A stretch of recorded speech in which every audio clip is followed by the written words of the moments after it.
So before we end, I'd like to invite Jonathan Palmiero, the valedictorian of the class of 2026, to provide the closing address. Prior to Marist, Jonathan spent 6 years in the Navy as a nuclear electronic technician on the USS Carl Vinson, a nuclear-powered aircraft carrier. Come on up, Jonathan.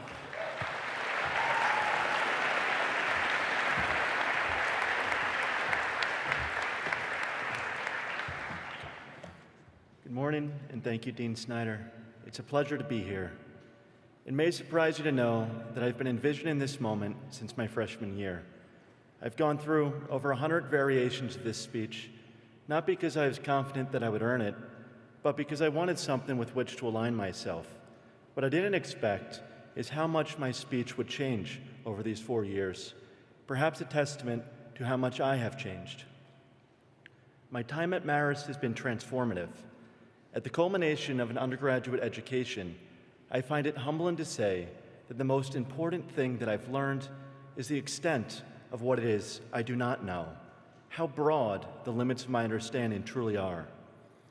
As such, the greatest gift of my education is not merely an accumulation of facts, it is preparation to take these next steps, to move beyond this liminal space and enter into the unknown.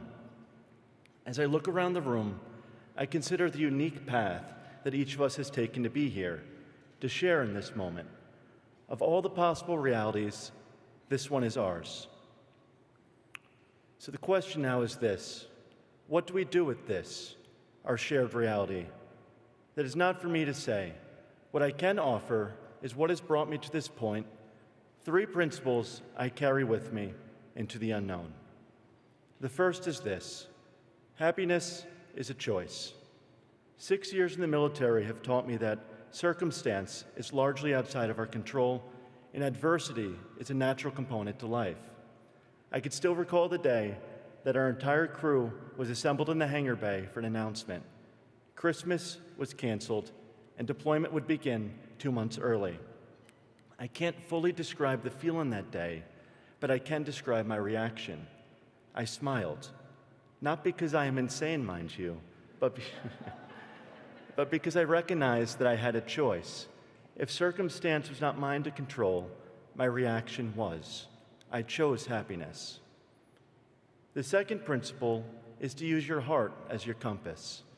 The beauty of life is that it is unscripted, it is serendipitous and constantly changing. So how do we navigate a world in flux? With our hearts. The last time I contended with the unknown was at the conclusion of my military service. With 2 months left, frankly, I had no idea what I wanted to do. One morning, I found myself alone in the gym, and as crossing the room, I caught my reflection in the mirror out of the corner of my eye. And I stopped mid-stride, because the man staring back at me was not clad in gym attire. He was wearing a lab coat. I blinked, and the illusion was gone, but the memory was not. Rather than dismiss this as a momentary trick of my eyes, I paused because I recognized there was something there that I loved: science.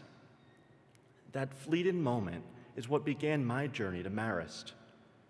There are moments in life that are fleeting, and for each of us, there will come a time when something stands out, some inexplicable pull, and we must decide whether to trust our intuition. By being present, with our hearts as our guide, we could recognize these moments and be ready to act when they arrive. The last principle I would like to share is gratitude. I am grateful to my family, my parents for instilling in me the virtue of hard work, my sister Ariana for being the first to walk these hallowed halls and setting the bar high, my fiancée Leah for being the rock by my side through some of the most challenging years of my life. I'm grateful to my mentors, Dr. Michel Bacouve, for showing me what it is to be a researcher, how to fall in love with science, and dedicate a lifetime to the advancement of knowledge. Dr. Jennifer Hahn, for giving me the opportunity to take an idea, manifest it into reality. You taught me that thoughts and passion could be made tangible.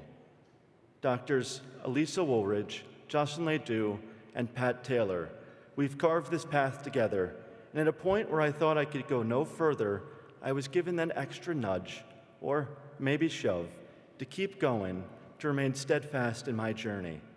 I would not be standing here if I were not upon the shoulders of giants. We don't walk this earth alone. As individuals, we are limited. As a collective, we are limitless. It has been an honor to share in this moment. As we move together into the unknown, I wish each of you all the benevolence the world has to offer. And for now, farewell.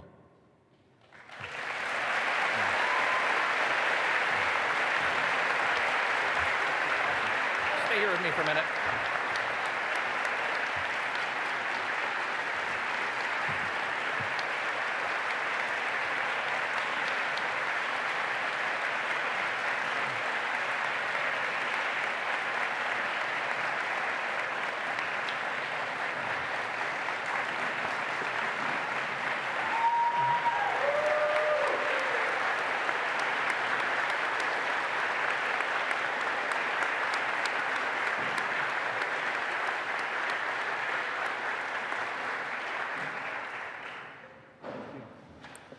Thank you, Jonathan, and congratulations to the amazing students and faculty